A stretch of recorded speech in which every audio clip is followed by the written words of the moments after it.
না আমার উপর জাদুই হইল, মাথাই নষ্ট হইল? হযরতে মা খাদিজা বলেন, না গো নবী না, তখন তো তিনি নবী হন নাই, কিন্তু বলতেছেন যে স্বামী আপনি নিশ্চিত থাকেন, আপনি যে পরিমাণ নেক কাজ করেন, আপনি যে রকম ইতিমের দেখভাল করেন, বিধবা মহিলাদেরকে যেভাবে আপনি দেখভাল করেন, গরিবদের যেরকম আপনি সহায়, অসহায়ের আপনি যেভাবে সহায় হন, আপনি যেরকম হক পথে চলেন, আপনি যেরকম সত্যের কথা বলেন, আপনি যেরকম সত্য নিয়ে উঠেন বসেন, এই রকম ব্যক্তিকে কোনোদিন কোনো রকমের খারাপ, কোনো জিন্নাত, কোনো শয়তান কোনোদিন তাদের উপর আশ্রয় নিতে পারে না। ঠিক কিনা বলেন? তো এই কথা হযরতে মা খাদিজা নির্দ্বিধায় বলছে। আর লম্বা ঘটনা আছে, ওনার ভাইয়ের কাছে গেছে, যাই হোক ওই দিকে যাবো না। তো হযরতে রাসূলুল্লাহ সাল্লাল্লাহু আলাইহি ওয়াসাল্লাম আরেকদিন এইভাবে জিবরাইল আইসা মানুষের বেশে, এই দিন আর এই ভাই আইসা না, কারণ এই ভাইলে ভয় পায়। তো এই জন্য কি করছে, আরেকদিন মানুষের বেশে আসছে। কন্যা সুবহানাল্লাহ।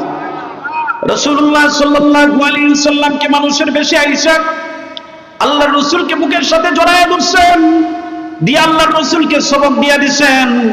এইভাবে বিভিন্ন সবক দিবেন বিভিন্ন সময়। এর মধ্যে একটা সবক ছিল, আল্লাহ পাক বলে দিয়েছেন, নবী গো আপনি আপনার উম্মতকে গিয়া দাওয়াত দেন, কালমার দাওয়াত। কিসের দাওয়াত? কালমার দাওয়াত দেন। নবী কালমার দাওয়াত দিলে ফায়দা কি হবে? ফায়দা কি হবে? নবী গো এটা আমার কথা না, আমি জিবরাইল বলি না, আমার আল্লাহ বলে দিয়েছেন।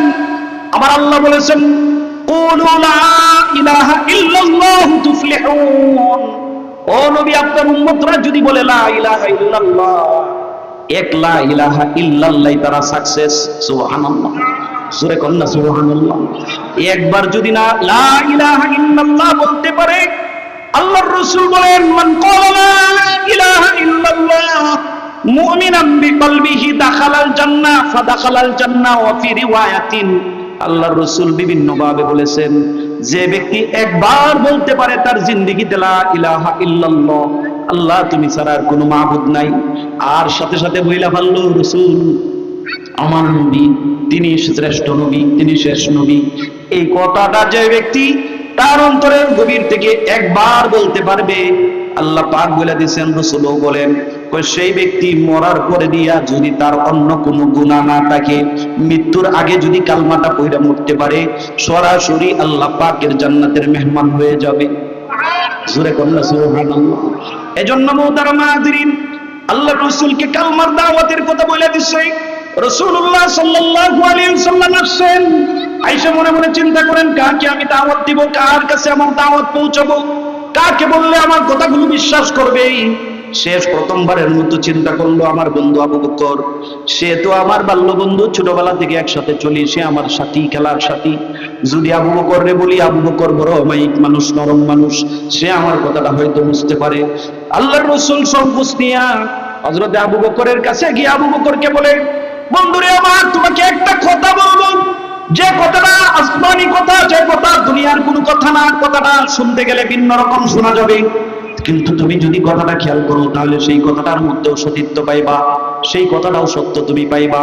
আর হযরতে আবু বকর জিজ্ঞাসা, ইয়া রাসূলুল্লাহ বলেন তো দেখি সেই কথাটা কি? তখন আল্লাহর রাসূল বলে, আবু বকর তুমি যদি বলো লা ইলাহা ইল্লাল্লাহ, তুমি যদি লা ইলাহা ইল্লাল্লাহ যদি বলতে পারো, আল্লাহ ছাড়া আর কোনো মাবুদ নাই। আমরা আমাদের জন্মের পর থেকে দেখছি মক্কার অধিবাসীরা, মক্কার যে সমস্ত মানুষ আছে, এরা যেরকম আল্লাহকে আল্লাহ বইলা মানে, যেরকম কাবার রব হিসাবে আল্লাহকে মানে, সেই রকম এই কাবার ভিতরে আরো 360 মূর্তিও রাখে। একটার নাম লাত, একটার নাম উজ্জা, একটার নাম মানাত, একটার নাম হুবাল। বিভিন্ন জিম্মাদারি দিয়া বিভিন্নটাকে আল্লাহর সাথে শরীক করে। আমার আল্লাহ আমার শরীক, আমার আল্লাহর সাথে কোনো অংশীদার চলে না। তিনি আহাদান সামাদান ফারদান, লাম ইয়ালিদ ওয়া লাম ইউলাদ ওয়া লাম ইয়াকুল লাহু কুফুয়ান আহাদ। আল্লাহু আকবার। সেই আল্লাহ পাকের কথা যদি তুমি একবার বলতে পারো, লা ইলাহা ইল্লাল্লাহ, আর কোনো মূর্তি টুর্তি মানি না, আমি আর কোনো লাত উজ্জা মানি না, আমি কোনো হুবাল টুবাল মানি না, এই কথাটা যদি আবু বকর বলতে পারো, তাহলে যেটার সন্ধানে আমি আসি, যেটার সন্ধানে তুমি আসো, সেই আল্লাহকে আমরা পেয়ে যাব। কন্যা সুবহানাল্লাহ। আমরা আমাদের বাড়িতে যাইতে পারবো। হযরত আবু বকর কই, ইয়া রাসূলুল্লাহ আপনি সন্দেহ করেন কেন? আপনি নির্দ্বিধায় না আমাকে বলবেন, আমাকে দাওয়াত দেন, আপনি নির্দ্বিধায় দেন। আমি আবু বকর জিন্দেগিতে আপনাকে দেখি নাই কোনোদিন মিথ্যা কথা বলতে। আল্লাহু আকবার। রাসূল কোনোদিন মিথ্যা বলছে? রাসূলরে নিয়ে আল আমিন কইতো কারা? কাফেররা। কন্যা সুবহানাল্লাহ। হযরত আবু বকর বলেন, ইয়া রাসূলুল্লাহ আপনাকে জিন্দেগিতে কোনোদিন দেখি নাই মিথ্যা কথা বলতে। আপনার মধ্যে প্রতারণা নাই, আপনার মধ্যে দুঃখাবাজি নাই, আপনার মধ্যে গাদ্দারি নাই, কোনো উল্টাপাল্টা কিছু নাই। আপনি বন্ধুর হক আদায় করেন, আপনি সকলের হক আদায় করেন, বড়র হক আদায় করেন, ছোটর হক আদায় করেন, আপনি কাউকে অবহেলা করেন না। এই বন্ধু আপনি আমার, ছোটবেলা থেকে আপনাকে দেখছি সত্যবাদী। আপনি যখন বলছেন আল্লাহ ছাড়া আর কোনো মাহবুদ নাই, 360 মূর্তি এগুলোর কোনটাই ইলাহ না, এই কথাটা আপনি বলছেন। অতএব আমি আবু বকর নির্দ্বিধায় মাইনা গেলাম, এর মধ্যে কোনো সন্দেহ সংকোচের অবকাশই নাই। কন্যা সুবহানাল্লাহ। হযরত রাসূলুল্লাহ সাল্লাল্লাহু আলাইহি ওয়াসাল্লাম যখন আবু বকরকে দাওয়াত দিল, আবু বকর এক কথায় মাইনা গেল। এবার আল্লাহ পাক আসমান থেকে বলেন কেমন জানি, বন্ধুরে আমার, তোমাকে আমি নবুয়ত দিছি, সর্বশেষ নবী বানাইছি, এরপরে আর কোনো নবুয়তের তবকা বাকি নাই।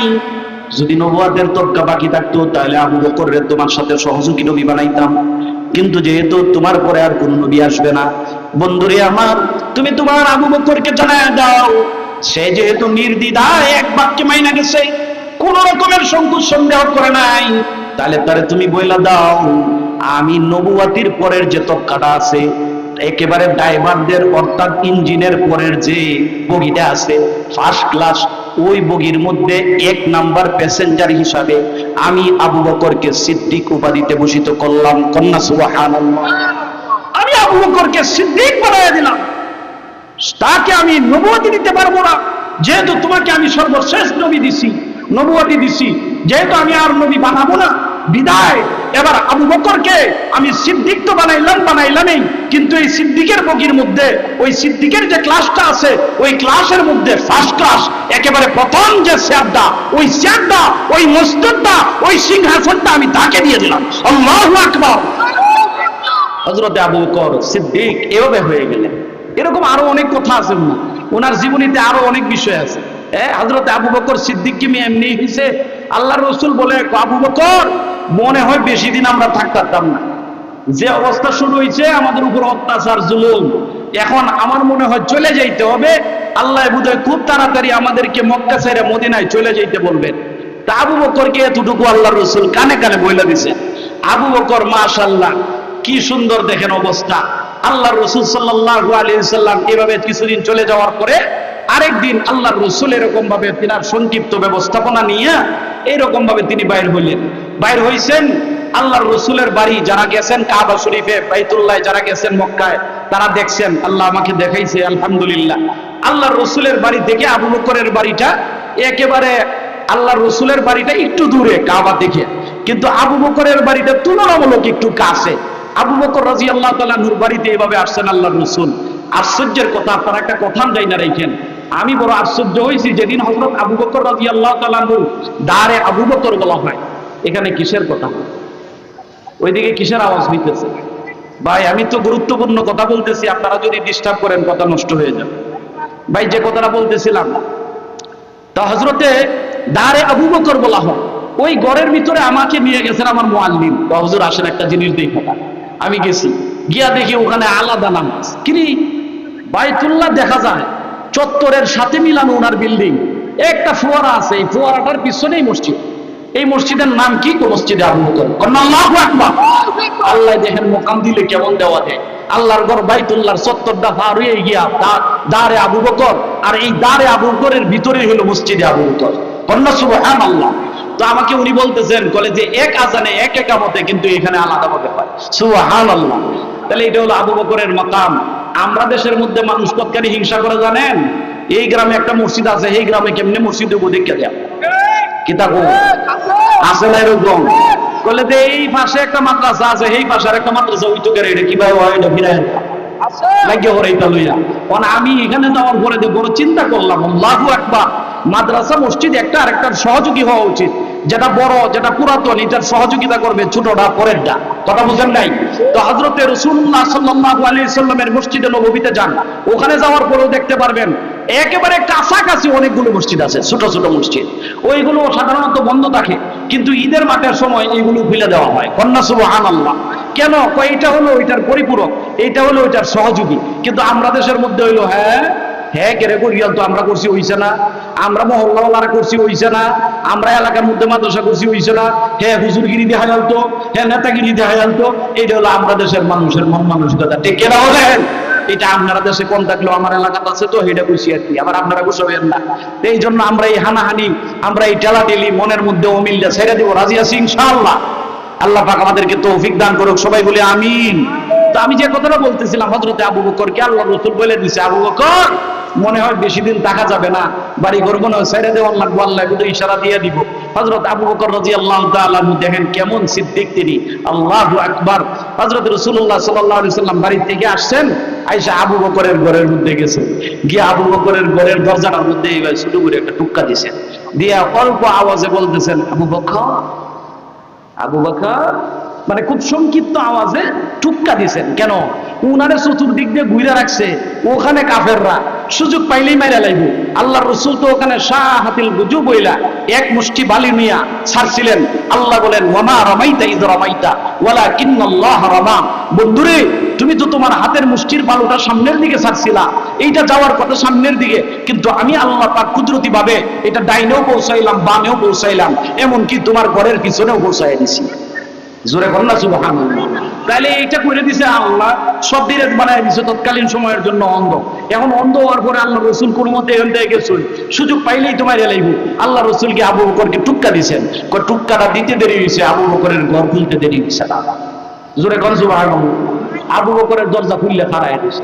তো এবার আল্লাহ রসুল জিজ্ঞা, কি ব্যাপার আবু বকর, তুমি দরজা খুললে লাইছো, টুক্কা দিতে হবে আর তুমি দরজা খুলে লাইছো? ইয়া রাসূলুল্লাহ, আমি তো সজাগ দাঁড়ায় রইছি। কি ব্যাপার, তুমি সজাগ দাঁড়ায় রইছো?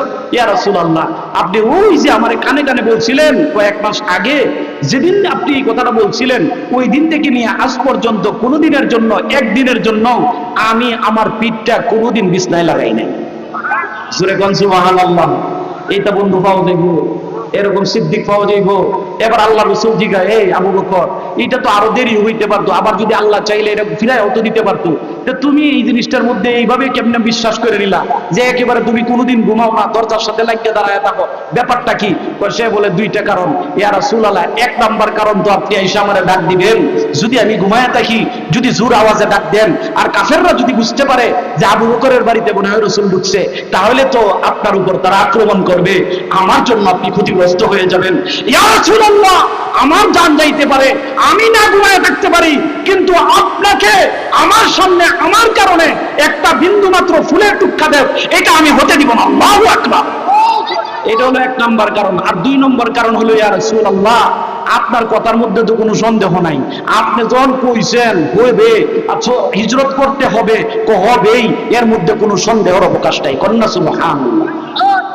এজন্যই তো তিনি সিদ্দিক, হযরতে আবু বকর সিদ্দিক রাদিয়াল্লাহু তাআলা আনহু তার জিন্দেগিতে কোনোদিন কোনো রকমের সন্দেহ সংকোচ করে নাই। এমন ঘটনা যদি আমি আরো বলি, আরো ঘটনা আছে। মেরাজের পরের ঘটনা, যখন কাফেররা এসে আল্লাহর রাসূলকে উল্টা পাল্টা বুঝাইতে লাগলো, আল্লাহর রাসূল সম্পর্কে কাফেররা এসে আবু বকরকে উল্টা পাল্টা বলে কি, আয় আবু বকর, তোমার বন্ধু এতদিন ভাবতাম আধা পাগল, এখন দেখি পুরো পাগল হয়ে গেছে। কেমনে বুঝলাম?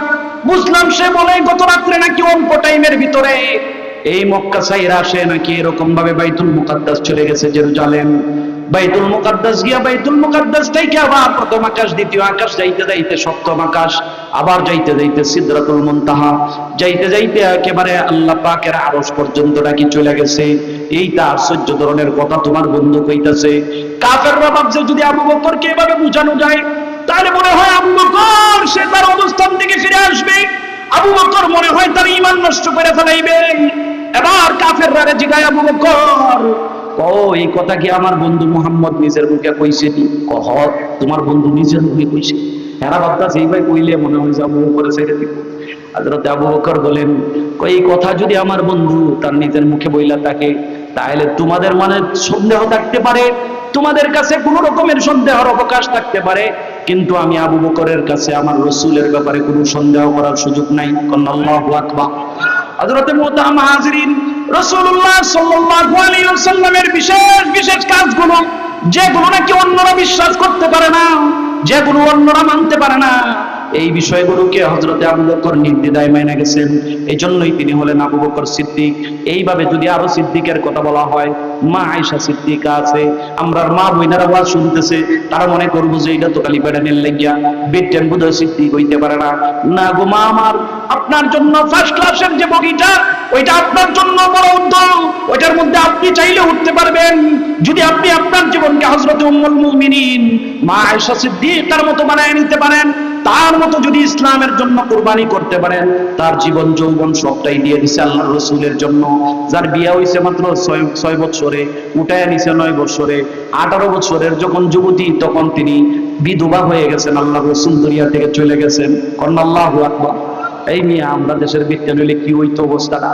হযরতে মা আয়েশা তার জিন্দেগিটা কাটায়া দিছেন, যত কষ্টই হোক না কেন, যেভাবেই যাক না কেন, মা আয়েশা যেখানে নাকি তিনি বসবাস করতেন পার্শ্ববর্তী আল্লাহর রাসূলের রওজা মুবারক, আল্লাহু আকবার, আল্লাহর রাসূল সাল্লাল্লাহু আলাইহি ওয়াসাল্লাম মা আয়েশাকে এত ভালোবাসতেন, এত সম্পর্ক ছিল, কারণ তিনি তো সিদ্দিকা। তারেও যা বলতেন তাই অক্ষরে অক্ষরে মানতেন। অক্ষরে অক্ষরে মানার মাত্রা যেহেতু ওনার মধ্যে ছিল, এই জন্য আল্লাহর রাসূল যেদিন তিনি ইন্তেকাল করবেন সেদিন তিনি বলেন, আজকে আমি কার এখানে আছি? কয় আপনি তো আছেন সওদার এখানে। কয় আমি আয়েশার এখানে কোন দিন যাব? আল্লাহর রাসূল খালি খুঁজে আয়েশার এখানে কোন দিন যাব। যখন নাকি তারা বুঝতে পারছে আল্লাহর রাসূল এখন তিনি আয়েশার দিকে মাইল, আল্লাহর রাসূলের বেশি একটা সময় নাই, মনে হইতেছে তিনি দুনিয়া ছেড়ে চলে যাবেন। এবার স্ত্রীরা মিলে যুক্তি করছে, আল্লাহর রাসূলকে হযরতে আয়েশার ঘরে দিয়ে দাও। হযরতে আয়েশা রাদিয়াল্লাহু তাআলা আনহার ঘরের মধ্যে আল্লাহর রাসূল চলে আসছেন। চলে আসার পরে হযরতে মা আয়েশা রাদিয়াল্লাহু তাআলা আনহার রান মুবারকের মধ্যে বুখারীর হাদিসে আছে, আল্লাহর রাসূল সাল্লাল্লাহু আলাইহি ওয়াসাল্লামের এরকম মাথা মুবারক হযরতে মা আয়েশা রানের মধ্যে, এই রানের মধ্যে থাকা অবস্থায় আল্লাহর রাসূল বলতেছেন, রফিকাল আলা, আল্লাহ গো আমি আপনার কাছে আসতে চাই, আল্লাহ গো আপনার বন্ধুত্ব চাই, দুনিয়ার বন্ধুত্ব আমার দরকার নাই। রাসূলুল্লাহ সাল্লাল্লাহু আলাইহি ওয়াসাল্লাম মিসওয়াক করবেন, তিনি কথা বলতে পারেন না, ইশারা দিয়ে দেখাইতেছেন, মিসওয়াকের দিকে ইশারা করতেছেন। হযরতে মা আয়েশা মিসওয়াকটা নিছেন, নিয়ে সুন্দর করে ওইটা সুন্দর করে সাবায়া টাবায়া আল্লাহর রাসূলের মুখের মধ্যে দিবেন। হযরতে রাসূলুল্লাহ সাল্লাল্লাহু আলাইহি ওয়াসাল্লাম নিজে মিসওয়াক করছেন, করার পরে দিয়ে এই মিসওয়াকটা নিয়ে মা আয়েশা আবার নিজে মিসওয়াক করছেন। কন্যা সুবহানাল্লাহ। এইটারে কয় মিয়া স্বামী স্ত্রী। আমরা দেশের অবস্থা কি? স্বামী যদি মিসওয়াকের মধ্যে মুখ লাগায়, জিন্দিগিতে স্ত্রী লাগাইতো না, লাগাইবো? এই মিয়া ব্রাশ এটা ছইবো নাকি? এই তুমি এটা ছুঁইছো কেন লাগিয়া? কি কখন? হ্যাঁ, যদি খালি মিসওয়াক তো দূরের কথা, ব্রাশ এটা যদি খালি না ভুলেও তা ঘুষা মারে, এই ঘষাটা দেওয়ার পরে দেই এই ব্রাশই বাতিল, ঠিক না? এই যুবক ভাই তোমরা বুঝো না ব্যাপারটা? যদি এই ব্রাশটা খালি ঘষা লাগবে ওর দাঁতে, এটা বাতিল, নতুন করে ব্রাশ আনো, ঠিক কেনা বলেন? এই হলো আমাদের দেশের অবস্থা। কিন্তু হযরতে মা আয়েশা সাবায়া তো দিছে, আল্লাহর রাসূল মিসওয়াক করছে, করার পরে ওনার লালাটা যে লাগছে ওই লালাটা দিয়ে আবার উনি নিজের কাছে বসে। আল্লাহু আকবার। এই হলো হযরতে মা আয়েশা সিদ্দিকা। তুমি যদি এরকম হতে পারো, নবীকে যদি নির্দ্বিধায় মানতে পারো, হে মা আমার, হে বোন আমার, তোমাকে আল্লাহ পাক সিদ্দিকার মাকাম দান করবেন, ঠিক কিনা বলেন? আল্লাহ পাক আমাদেরকে সিদ্দিক এবং সিদ্দিকার মাকাম হাসিল করার তৌফিক দান করুক, সবাই বলে আমিন। চলে গেল 2 নম্বর। এটা হলো ফার্স্ট বগি। বগি হিসাবে, ডাব্বা হিসাবে এটা 1 নম্বর, ফার্স্ট ক্লাস। কিন্তু মূল গাড়ির মধ্যে এটা 2 নম্বর, মনে থাকবে তো? মূল গাড়ির মধ্যে এটা কয় নাম্বার? 2 নাম্বার। এবার আসেন 3 নম্বরে। 3 নাম্বার বলতে মূল গাড়ি হিসাবে, আর ক্লাস হিসাবে এটা হলো সেকেন্ড। কোনটা এটা? আল্লাহ নিজে বলেন, ফাউলাইকা মা'আল্লাযীনা আন'আমা আল্লাহু আলাইহিম মিনান নাবিয়্যিনা ওয়াস সিদ্দীকিন। এবার আল্লাহ পাক বলেন ওয়াস শুহাদা। 3 নাম্বার যারা আছে, অর্থাৎ সেকেন্ড ক্লাসের মধ্যে যারা হবে, এরা হবে শহীদের দল। কন্যা সুবহানাল্লাহ। শহীদের নামটা শুনলেই তো কেমন কেমন লাগে। হুজুর আপনি এটা কন্যা যে কইলে হুজুর না জানি গুন্ডা হয়। ও মিয়া শহীদের ব্যাপারে মনের মধ্যে আশা থাকার দরকার আছে কিনা বলেন? আছে না? আল্লাহর রাসূল বলেন, যে ব্যক্তি শহীদ হইল না, লাম ইয়াশহাদ ওয়া লাম ইয়াতামান্না আলা শাহাদা, যে নিজেও শহীদ হইল না, শহীদ হওয়ার তামান্না রাখে না, অথচ সে মুসলমানি দেখায়, আল্লাহর রাসূল বলেন মাতা আলা শুবাতিন নিফাক, সে মুনাফিকের মৃত্যুবরণ করলো। কন্যা নাউজুবিল্লাহ। আপনি কি মুনাফিকের মত মরতে চান নাকি মুমিনের মত? মুমিনের মত মরতে চান নাকি মুনাফিকের মত? যদি আমি আপনি মুনাফিকের মত না মইরা যদি একজন ঈমানদারের মত আমাদের হাসিল করার উদ্দেশ্য হয়, তাহলে প্রত্যেকটা মুসলমান যুবক যুবতী প্রত্যেকটা নরনারীর উপরে শাহাদাতের তামান্না থাকতে হবে। যদি এলায়ে কালিমাতুল্লাহর জন্য, এবার শহীদ কাকে বলে? শহীদ হইল ওই ব্যক্তিরা যারা নাকি এলায়ে কালিমাতুল্লাহর জন্য, আল্লাহ পাকের দ্বীনকে বুলন্দ রাখার জন্য, এই সমস্ত মাহফিল ঠিকঠাক রাখার জন্য, মসজিদগুলোকে হেফাজত করার জন্য, মাদ্রাসাগুলোর হেফাজতের জন্য, হক্কানি উলামায়ে কেরামের ইজ্জত রক্ষা করার জন্য, আল্লাহর কোরআনের একটা অক্ষরের মধ্যে যদি কোনো কমতি করে ওইটা বাঁচানোর জন্য, আল্লাহর রাসূলের হাদিসের যদি কেউ বেওফাই করে, আল্লাহর রাসূলের হাদিসের সাথে যদি কেউ এরকম ভাবে আপনার নাফরমানি করে, ওইটাকে ইজ্জত রক্ষা করার জন্য যদি প্রয়োজন হয় হাত দিতে রাজি, পা দিতে রাজি, ট্যাং দিতে রাজি, মাথা দিতে রাজি, প্রয়োজন যদি হয় আমাদের শরীরটাকে 70-72 টুকরা কইরা যেভাবে সাহাবায়ে কেরাম আল্লাহ পাকের দরবারে শহীদ হয়ে মাকাম হাসিল করেছেন, সেকেন্ড ক্লাসের মধ্যে যেরকম তারা স্থান পেয়েছেন, ওই রকম আমরা পাইতে রাজি আছি ইনশাআল্লাহ। হ্যাঁ মুসলমান যদি আসো, যদি রাজি থাকো আল্লাহকে দুই হাত তুলে দেখো, নারে তাকবীর। মুনাফিকের মত মরতে চাই না, ঠিক কিনা বলেন? মুনাফিকের মত মরতে চাই না। কিসের মুনাফিকি মিয়া? আপনি একটা কথা মনে রাখবেন, এই ওয়াজটা আপনারা বলা উচিত। আপনারা কষ্ট নিয়েন না, রাস্তায় বলি, আপনারা কষ্ট নেবেন না। মুনাফিকের মত বড় ভয়াবহ মত। মুনাফিকের ফাইসালা খুব মারাত্মক ফাইসালা। দুইটা কথা বললে আপনারা ক্লিয়ার হয়ে যাবেন। এর চাইতে কাফের বালা, এর চাইতে মুনাফিকের চাইতে কাফের বালা। কেন? আমি কেন বললাম কাফের বালা? মানে আসল বালা না, কিন্তু তুলনামূলক এর চাইতে এইটা বালা। কেমনে বালা? বলে কাফেররে আল্লাহ জায়গা দিব 7টা জাহান্নামের মধ্যে, 7টা তবকা। কাফেররে জায়গা দিব যে যেরকম কাফের, মুশরিকরে এক জায়গায়, মুরতাদদের আরেক জায়গায়, নাস্তিকরে আরেক জায়গায়, ইহুদির এক জায়গায়, খ্রিস্টানদের আরেক জায়গায়, এইভাবে বৌদ্ধ হিন্দু এই মুশরিকটির এক জায়গায়, এইভাবে আল্লাহ পাক 7 জায়গার মধ্যে, 7 তবকার মধ্যে কাফেরদেরকে জায়গা দিবেন। ওই কাফেররা জায়গা দেওয়ার পরে দিয়া এদেরকে যে আল্লাহ আগুন দিয়ে পুড়বো, এদেরকে দিয়ে আল্লাহ পাক তাপ দিবে, দেওয়ার পরে দিয়ে এদের শরীর গলবে, এদের এরকম চামড়া গলবে, এদের শরীরের এরকম গুস্ত গলবে, হাড্ডিগুলো শুধু থাকবে, এরকম ভাবে পেট গলবে, লিভার গলবে, তাদের এরকম মল মূত্র যা কিছু আছে সব গইলে পড়বে, পইরা গিয়ে একটা জায়গার মধ্যে জমা হইব। এই জায়গাটারে আমরা দেশে কি কয়? কি কয় এটারে? হ্যাঁ, একটা জায়গার মধ্যে আমরা যখন প্রস্রাব পায়খানা করি, ময়লা ফালাই, এই ময়লা ফালানোর পরে যে ময়লা যে জায়গাটায় গিয়ে জমা হয়, এটারে কি কয়? টাঙ্কি। আমরা দেশে কি কয়? টাঙ্কি কয়। বাথরুমের টাঙ্কি কয় না এটা? তো ওই রকম বাথরুমের একটা টাঙ্কি থাকবো জাহান্নামের মধ্যেও। আল্লাহ পাক নিজে বলেন, এটা কোনো মানুষের কথা না, এটা রাসূল হাদিসেও বলেন নাই, আল্লাহ পাক বলেন, ইন্নাল মুনাফিকিনা ফিদ দারকিল আসফালি মিনান নার। মুনাফিকদেরকে আল্লাহ পাক 7 জাহান্নামের সর্বশেষ যে জায়গার মধ্যে গিয়া জাহান্নামীদের মলমূত্র গিয়ে একসাথে হবে, যেখানে জাহান্নামীদের পুলিশ গিয়ে একসাথে হবে, ওই জায়গাটার মধ্যে আল্লাহ পাক জাহান্নামীদের মধ্যে হইতে আল্লাহ সর্বনিকৃষ্ট স্থানের মধ্যে নিয়ে মুনাফিকদেরকে জায়গা দিবে। কল্লা নাউযুবিল্লাহ। তাহলে মারাত্মক ভয়াবহ জায়গাটা হইল মুনাফিকদের জায়গা। এইরকম আর জায়গা আর কেউ আল্লাহ দিত না। দেখেন, এখন আপনি বলতে পারেন যে হুজুর মুনাফিকি করিয়া পরে হুজুর আপনাকে মাপ চাই আলবাম, অথবা হুজুরে আমার লাগে মাপ চাই আলবো, আমার সন্তানে আল্লাহর কাছে মাপ চাই আলবো, চাই আনলে পরে আল্লাহ মাফ করে দিব।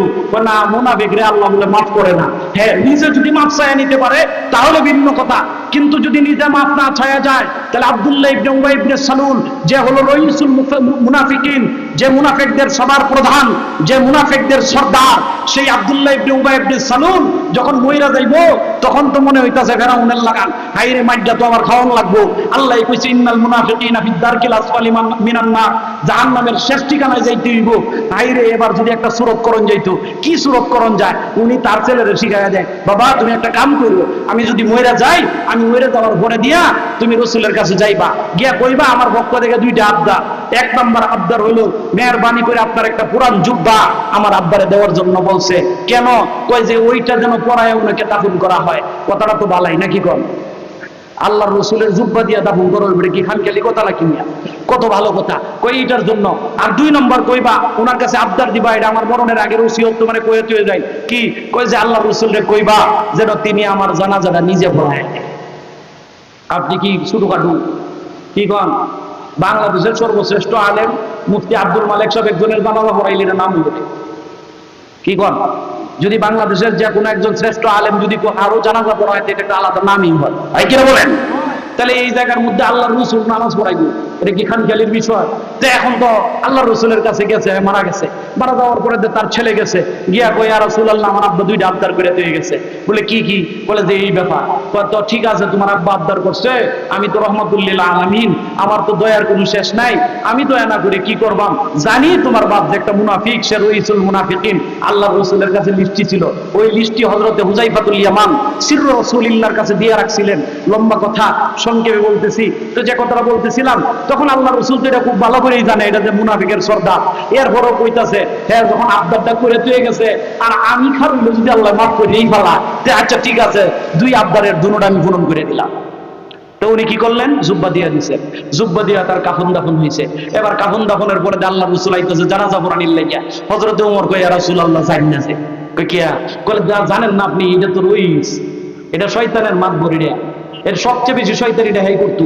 যত কুদবুদ্ধি লাগানি যার লাগে, যত ফেস ফেস লাগানি লাগে, দুই ভাইয়ের মধ্যে কিভাবে বাঙ্গন লাগবো, আপনার উম্মতরার মধ্যে কেমনে ফাটল ধরানি লাগবো, কেমনে কোন দেশের মধ্যে শত্রু বাহিনী আইনিয়া আক্রমণ করায়া এরপরে মুসলমানদের পদতলে মুসলমানদেরকে অধপতন করাইতে হবে, এই সব ষড়যন্ত্রের প্রধান ছিল সে। এটা তো ইয়া রাসূলুল্লাহ আপনি ভালো জানেন, এরপরও আপনি জানাজা পড়াইবেন। আল্লাহ রসুল কয় দেখো না, আল্লাহ কইছে ওমা আরসালনাকা ইল্লা রাহমাতাল লিল আলামিন।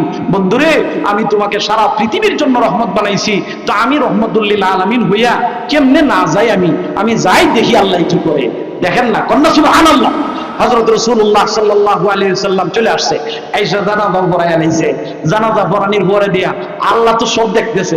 আল্লাহর হইলো এটা একটা হিকমত, আল্লাহর এটা কৌশল যে বন্ধু পড়াইলো পরে দেখা করে ধরবাম। আল্লাহু আকবার। বন্ধু এনে চাচ্ছে না, মুনাফিকের জানাজা পড়াইতে আইছো, বন্ধু তুমি মুনাফিকের জানাজা পড়াও। আল্লাহ এবার ওহী পাঠাইয়া দিছে, দিয়া কো বন্ধু তুমি কয়বার পড়াইছো? যে একবার। ও বন্ধু তুমি একবার না, তুমি যদি ৭০ মাররা ৭০ বারও যদি তুমি তার জানাজা পড়াও, এর পরে দাও আমি আল্লাহ পাক তারে মাফ করতাম না। কি বুঝলেন? জোরে কোন নাউজুবিল্লাহ। কয়বার? ৭০ মাররা, এটা কোরআনের কথা। আল্লাহ বলছেন ৭০ বার, ৭০ বারও যদি তুমি তার জানাজা পড়াও, এরপর আমি মাফ করতাম না। কে বলেছেন? কে বলেছেন? তো রহমাতুল লিল আলামিন কাজ তিনার যেটা ছিল ওই করছেন, কিন্তু আল্লাহ বলেন আমি মাফ করব না। এই জন্য যেন আমি মুনাফিক না হই, আপনি যেন মুনাফিক না হন, এই জন্য আমাদের মধ্যে শাহাদতের তামান্না, শাহাদতের ইচ্ছা থাকার দরকার আছে কিনা বলেন? থাকবো কেমনে? আমরা তো ভাই আসি, আমার দল তোমার দল, আমার ভাই তোমার ভাই, এই দল হেই দল, ঠেলা ঠেলি ধাক্কা ধাক্কি, আইল লইয়া বাড়ি লইয়া ঘর লইয়া, দুই ভাই মার ফেডের ভাই লাগিয়ে হচ্ছে 500 টাকা লইয়া লাগিয়ে একেবারে একটা আরেকটারে মারিয়া। আল্লাহ রসুল কয় আল কাতিল ওয়াল মাকতুল কিলাহুমা ফিন্নার, বুখারী শরীফের হাদিস। আল্লাহ রসুল কয় যে মারছে যে মরছে দুটোটা জাহান্নামে। কোন নাউজুবিল্লাহ। আমরা তো এই অবস্থা, ঠিক কিনা বলেন? ঠিক কিনা? আপনারা অস্তে কইলেও ঠিক, জোরসে কইলেও ঠিক, ঠিকঠাক কইলে জরুরি কর, ঠিক কিনা বলেন?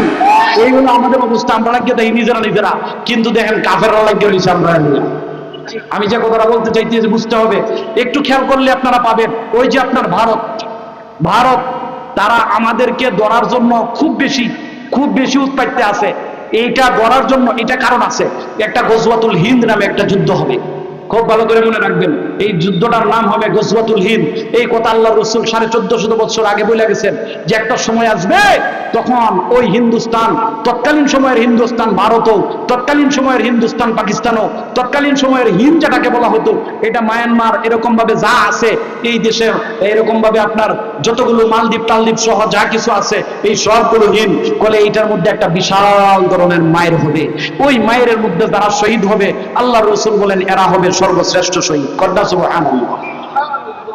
আর এর মধ্যে যারা গাজী হবে, আল্লাহ রসুল বলেন এরা হবে পৃথিবীর শ্রেষ্ঠ গাজী। তাইলে এই মাইটটা কিন্তু গেছে কানা, এই মাইটটা সামনে আছে, এইটার পরিস্থিতি খুব তৈরি হইতেছে। কেন? কিতাবের মধ্যে পাওয়া যায় এই মাইটটা যখন হবে তখন মুসলমানদের পক্ষে থাকবে খ্রিস্টানরা, আর বাকি সবাই মিললে ধরবো মুসলমান দিনে। তখন কি হবে? এটারও একটা আলামত পাওয়া গেছে। গত কিছুদিন আগে হিন্দুদের দেশের মধ্যে আপনার কি গেছে, বড়দিন, খ্রিস্টানদের যে বড়দিন, তাদের ধর্মীয় অনুষ্ঠান, ওই বড়দিনের মধ্যে এমন একটা পরিস্থিতি হয়েছে, ওদের বড়দিনের ভিতরে ঢুইকা গিয়া, ওদের পূজা মণ্ডপের ভিতরে ঢুইকা গিয়া খ্রিস্টানদের উপরেও তারা আক্রমণ করছে। এতদিন আক্রমণ করতো তারা শুধু মুসলমানের উপর, এতদিন তারা আক্রমণ করতো শুধু আসাম, এরকম ভাবে আপনার গুজরাট, মুসলমান নিরীহ নিপীড়িত নির্যাতিত হইতো, মুসলমানদের উপর তারা আক্রমণ করতো। এবার খালি মুসলমানরারে করছে না, এবার খ্রিস্টানরারেও করছে। তার মানে কি? কেমন জানি বুঝাইতেছে যে মাইটটা খুব কাছে আইতাছে, ঠিক কিনা বলেন? এটাও খুব কাছে আসতেছে। এই জন্য মোহতারাম হাজরিন, আমাদের সতর্ক থাকতে হবে। তখন এইটা দল চিনতো না, এইটা দল চিনতো না, তারা দলাদলি চিনতো না। তখন খালি দেখবো দাঁড়িয়ে আছে কিনা, টুপি আছে কিনা, আর খতনা করা মুসলমানই আছে কিনা। ঠিক কিনা বলেন? তখন খালি দেখবো খতনা করা আছে কিনা, তুমি মুসলমান কিনা। হ্যাঁ মুসলমান, একত্রিত হও। হ্যাঁ মুসলমান, সম্মিলিত ভাবে হও। তোমরা তোমাদের এই সমস্ত দুকাই পয়রা, অমুক দল তমুক দলের ঠেলাঠেলির মধ্যে পয়রা এক ভাই আরেক ভাইয়ের সূত্র হইও না। সবাই পরস্পরে মিলে থাকো। মসজিদ মাদ্রাসার ইজ্জত রক্ষা করো। মসজিদ মাদ্রাসাকে তোমরা তোমাদের প্রাণের চেয়ে বেশি ভালোবাসো। হযরত উলামায়ে কেরামকে ভালোবাসো, কোরআন এবং সুন্নাহকে ভালোবাসো। এইগুলোর ইজ্জত রক্ষা করার উদ্দেশ্যে যদি প্রয়োজন হয়, তাহলে আমাদের বুকের তাজা রক্ত আমি দিতে রাজি আছি। আপনারা রাজি আছেন তো ইনশাআল্লাহ? নারে তাকবীর! আল্লাহ পাক আজকের মাহফিলকে কবুল করুন।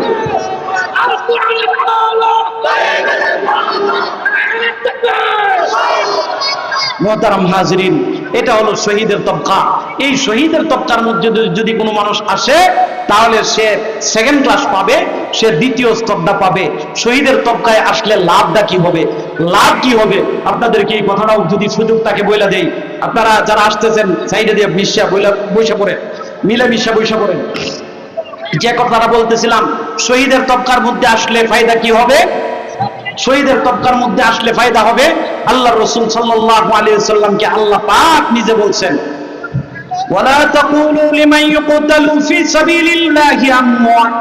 শহীদের তবকার মধ্যে যখন কোনো মানুষ চলে আসে, কোনো মানুষ যখন সে শহীদ হয়ে যায়, আল্লাহ পাক বলেন, লা তাকুলু লিমান ইউকতালু ফি সাবিলিল্লাহি আমওয়াত। যখন নাকি কোনো মানুষ এরকম ভাবে শহীদ হয়ে যায়, সেই ব্যক্তিকে তোমরা তখন মৃত বলো না। দুনিয়ার মধ্যে যারা সাধারণ মানুষ মারা যায়, তাদের যে অবস্থান হয়, তারা যে অবস্থানে চলে যায়, আল্লাহ যাদেরকে দুনিয়া